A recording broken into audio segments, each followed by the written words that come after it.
dealing with the loss of someone you care about is probably the most difficult thing of all.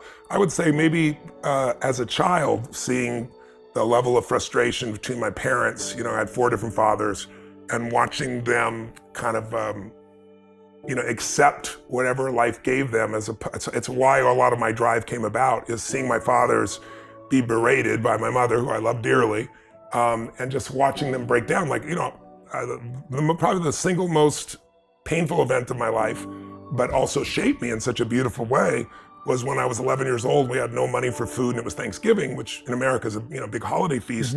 And so we'd been without food before. We'd have crackers and butter, and we survived, but we weren't gonna have a Thanksgiving feast. And there was a knock at the door, and I go to the door, and there's this giant guy there with groceries in each hand, and he had a pot beside him on the ground with an uncooked turkey. And I said, who are you here for? He goes, I'd like to speak to your father. And my mom and dad were yelling at each other, saying things that you can never take back. And I'm trying to make sure my younger brother and sister, they're 5 and 7 years younger, wouldn't hear any of this. And that day changed my life, because I thought it was gonna be the most exciting day. Dad, go to the front. What is it? I said, it's for you. You answered. No, it's for you. And I remember I opened the door, and I was just so excited to see my father be happy. Like, we're gonna have a feast. This is gonna be incredible. And he got angry. And he's like, we don't accept charity. He went to slam the door in the man's face, and the man's foot was there, so it bounced off his foot. He still opened the groceries. He's like, sir, I'm just the delivery guy. He said, it's not charity. Everybody has a tough time. Someone bought this, and they're sending it to you as a gift. My father said, we don't take charity. He goes to close the door again. This time the guy's shoulder was there also, so it bounced off again. And then I was standing right there, and there was this moment I'll never forget, where this man looked at my father, and he looked at me and he said, sir, don't let your ego make your family suffer. And the veins on my dad's face, on the side of his neck, I'll never forget, they bulged, like his face turned red. I thought I was gonna punch him in the face. And then there's this moment, my dad's shoulders dropped. He took the groceries, slammed the door, didn't say thank you, and stormed off. And I always remember thinking, like, how come he's not happy? You talk about pain, it's like, I love my father so much. And there's basically 3 decisions that I think everybody makes in their life, that whether they're aware of it or not, moment to moment. I figured this out afterwards, because I was so obsessed with what's wrong, because he eventually left our family. And that was the most painful thing I ever had. So it's like feeling like I failed, I blame myself, like, why couldn't I get through to my father? I was 11 years old. But later on, it helped me understand the 3 decisions are, first, you gotta decide what to focus on. Every moment of your life, there's something grabbing your focus, and you don't experience life, you experience the part of life you focus on, right? What's wrong is always available, so is what's right? And there are different kinds of focus. And my dad's focus that day was really on what he hadn't done. And I know that because he kept muttering it. He hadn't taken care of his family, there's no money for Thanksgiving, somebody had to give us charity. And then the second decision you make about, once you focus on something, is what does it mean? Is this the end or the beginning? If you think it's the end of a relationship, you're gonna behave different than it's the beginning, right? My dad's meaning was that he was worthless. And so then the third decision is, what do I do? Which, whatever meaning you come up with creates the emotions, which affects what you do. And what he decided to do is leave our family. But for me, it was like, this is amazing. I mean, we haven't having Thanksgiving. This is incredible. We got food, what a concept. And then the meaning, though, is what changed my whole life, which was, wow, strangers care. That completely changed my life. That painful experience, I couldn't deny that somebody who wanted no credit delivered this food to my family. And so what I decided to do is say, someday I'm gonna do this for another family. So when I was 17, I had 2 families, and it was a euphoric experience. I went in jeans and a t-shirt. I didn't go like the delivery guy, but I wanted to see the face of the people. And then next year was 4 people, and then it was 8. And my thing was doubling. And I had a little company, and then I got to 1 million people a year, and I got to 4 million people a year. Then when I was doing Money Master the Game, I'm interviewing these billionaires, Jay, and I'm watching Congress cut food stamps. It's now called the SNAP program, by, I think it was $6 billion. So every family that actually needs food, and my family was one of those back then, they all have to come up with a week's worth of food out of every month. So I was like, I called my team and I said, how many people have I fed in my lifetime? I didn't know there was 42 million meals. I was like, this is pretty cool. And I was like, what if I fed 50 million people, like my entire lifetime in 1 year? And then I was like, what if I did 100 million? What if I fed 1 billion people in 10 years? So that was 7 years ago. Wow. We're at 850 million meals, that's right? Amazing. And I'm gonna hit the billion earlier than what I promised and targeted, and then I've got a sustainable approach. But I tell you that because my worst day was my best day. The most painful day, the day where I felt like I'd do the least, where I felt impotent, led me to have new understandings, new skills, new capacities, new drives, new hunger. I mean, would I really be feeding 100 million people a year, 100 million meals a year if I was well fed as a child? Probably not. You know, I'd love to believe I'm such a perfect person, but no, I just know what suffering feels like, so I don't want anybody else to suffer, you know? Yeah. So I think sometimes the suffering experiences of our life, if we don't let them crush us, we let them drive us, they actually become the best day in your life. And taking your worst day and making your best day is a beautiful target for anybody. What are you gonna focus on? Right now, you have to decide what you're gonna focus on. In this second, consciously or unconsciously, the minute you decide to focus on something, you gotta give it a meaning. And whatever that meaning is produces emotion. Is this the end or the beginning? Is God punishing me or rewarding me, or is this the roll of the dice? An emotion then creates what we're gonna do, or the action. My father made 3 decisions. I know what they were briefly. His focus was, this is charity. What does it mean? I'm worthless. What I gotta do? Leave my family, which he did. At the time, one of the most painful experiences of life. My 3 decisions gave me a different path. I said, focus on, there's food, what a concept, you know? Second, but this is what changed my life. This is what shaped me as a human being.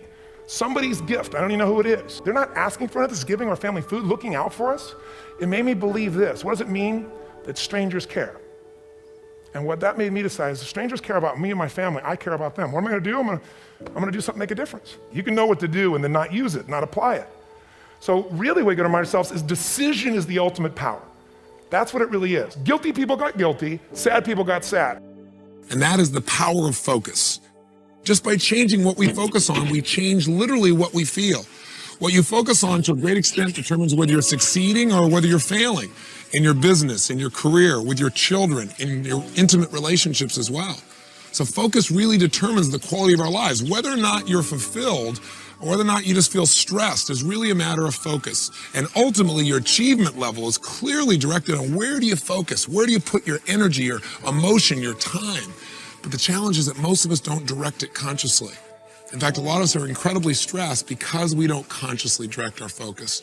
Worry is an achiever word for fear.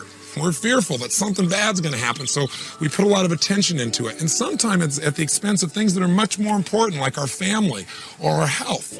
Sometimes we worry about things that'll never happen. And I think that what happens for most of us is fear gets our focus. And it's natural, it's our survival instinct to avoid pain. But we've got to break out of it if we want an extraordinary quality of life and think differently. And I'm going to show you some ways that you can do that for yourself. The second thing that tends to get our focus is things that can give us pleasure, especially immediate pleasure. Why? Well, think about it. We're stressed a lot of the time. We want to get out of that stress, so we look for something to make ourselves feel good, because that'll happen real quick. And very often we pick things that make us feel good for the moment, but don't really make our life better long term. Very often what you'll do to feel good is go clean off your desk, right? I used to do this all the time. I got all these projects to do, I don't know where to start, I'm overwhelmed. Oh, my desk is messed up. Let me just arrange everything here. Because you know what, I can complete all that and feel really good about myself. Because truthfully, self-esteem, and I hate that term because it's so overused, but a person's sense of identity, our sense of certainty about our lives, our sense of worth, is tied directly to our feeling that we control events, not events control us. When we feel like events are controlling us, our self-esteem drops, our level of stress increases. So what a lot of us do is try and get control of it by doing little things or by doing something we're really good at. You know, let's say you spend a lot of time in your work and you don't spend much time with your kids because at work you feel like you're in control. And gosh, kids are a challenging thing. They're so different, they're so unique. You think you get all handled and they surprise you with something new, right?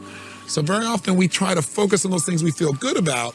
Sometimes it's at the expense of the overall value of our life, and again, we're reacting still.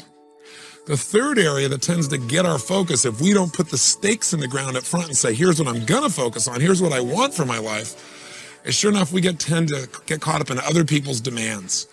And then our life becomes about responding to other people's urgencies and reacting. You might say, but Tony, you know, my supervisor is gonna do that, or my boss is gonna do that.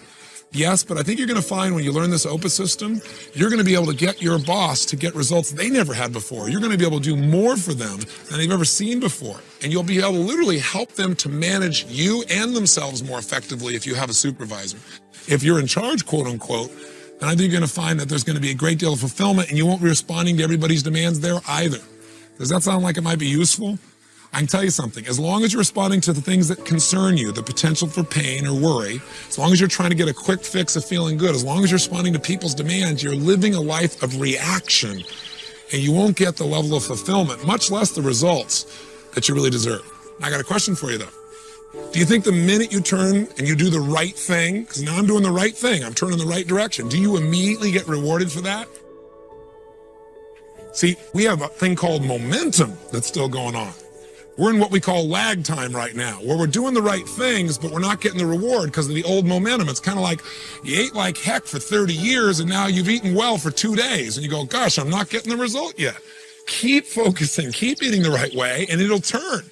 But you got to keep the faith. You can't look back at the wall because that's what you want to do. You want to look back and go, it's not working. I want to see the failure. I want to see the crash. Fortunately, keeps holding my head. And what happens? Sure enough, we turn. And a few seconds later, the wheels catch and we turn and we miss the wall by about 2 or 3 feet. My heart is beating out of me. He goes, did you learn? And I said, I learned. Did I learn? No. Took 3 or 4 more times of doing this, of him forcing my head before I finally got it down. I got a very important question for you though. If you focus on where you want to go, are you guaranteed not to have problems? Guaranteed not to hit the wall? The answer is no. You could still hit the wall. But let me ask you an alternative question. If you focus on what you fear, if you focus on the problem, if you focus on the challenge ahead of you, and you drive yourself into that, are you going to crash? The answer is 100% yes. So there's no guarantee in life, but if we focus on what we want, our outcome, which is what OPA stands for, the first O in OPA is outcome. What do I really want? If we focus on that, our chances increase geometrically. If we focus on our fear, we got a real problem. So the obvious question becomes, okay, well then how do I control my focus, Tony? Do I just think positive? Well, let me give you a clue. I don't believe in positive thinking. I don't believe you should go to your garden and say, there's no weeds, there's no weeds, there's no weeds, and do a bunch of affirmations. I got news for you. The weeds will take your garden. I believe in something really simple. I believe in seeing life as it really is, but not worse than it is. See, most people say, well, I'm just a skeptical person. I'm just a pessimistic person. What they're really saying is I'm fearful. I don't want to get my hopes up. I don't want to be disappointed again. But I'm here to tell you in life, you got to see it as it is and not worse than it is. You can't try and protect yourself, or you protect yourself from success. You protect yourself from joy. You got to get your hopes up to make life work. So see it as it is, but not worse than it is. Second, you have to see it better than it is. Otherwise, there's no drive to make things better. You got to get a vision for what you want. What's the outcome? What's the vision for your life? Otherwise, you'll get caught up in the to-dos of daily living and you'll say, gosh, I don't know what it is, but I feel like my life's about making a living instead of really experiencing life. So if you get a view of what your outcome is, of what you really want, wow, the game changes for you. And then once you know how it is and then you have a vision for how you want it to be, then the obvious third step to succeeding is you got to make it the way you want it. The only reason people shift is they hit a threshold. I'll give you the chemistry of transformation. You see how it works for you. Okay. Like there's 5 elements that when they're there, people transform. So the first one that usually happens is satiation. Satiation means there's nothing wrong, but you've been doing the same thing over and over and over again. After a while, if your favorite meal was steak and lobster and you have it every day, 3 times a day, there's gonna be a point where you go like, there's nothing wrong with steak and lobster, but man, I'm satiated, right? And that makes you look around, what might I do different? But it doesn't usually make you change. It just opens your mind to change. Then you need the second element, and that is dissatisfaction. Now it's not just you're doing it and it's not as good. Now you're doing it and it doesn't feel good. And you start to feel that on the relationship side. Just like this, I don't want to feel this way. Then that's still not enough. That makes you look more for a change. That's the second piece of chemistry. Wow. The third piece of chemistry is now you hit a threshold. Threshold's like, you ever been in a relationship like way too long? Oh, yes, yeah, brother. You knew it was wrong. Sorry. I want to apologize too to a couple of women. Yeah. But I should have. You knew it was wrong. You knew it wasn't serving them or serving you, but you stayed because it was certain. It was hard to change. Well, what if I'm alone? I was afraid to say certain things. Yeah. But if you got to the point where the way you stay is you go, it'll get better. It was better in the past, or you jump to the future and say it's better.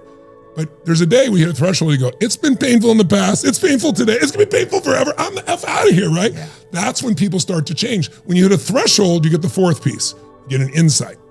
And the insight is what's really true, and usually figure it out. It's not my partner, it's not my job, it's me. What's going on in me? And you make a distinction, and that creates an opening. Like there's a chance for you to change your life in that moment. You had that when you were here and you couldn't feel anything with this girl. felt dissatisfaction. You eventually got to a threshold and you finally said, wait a second, these drugs are just making me numb. I got to do something. And you had to jump through the opening because you didn't know what was on the other side. There's uncertainty. A lot of people go through all that and they get to the opening and it only stays open for a few moments.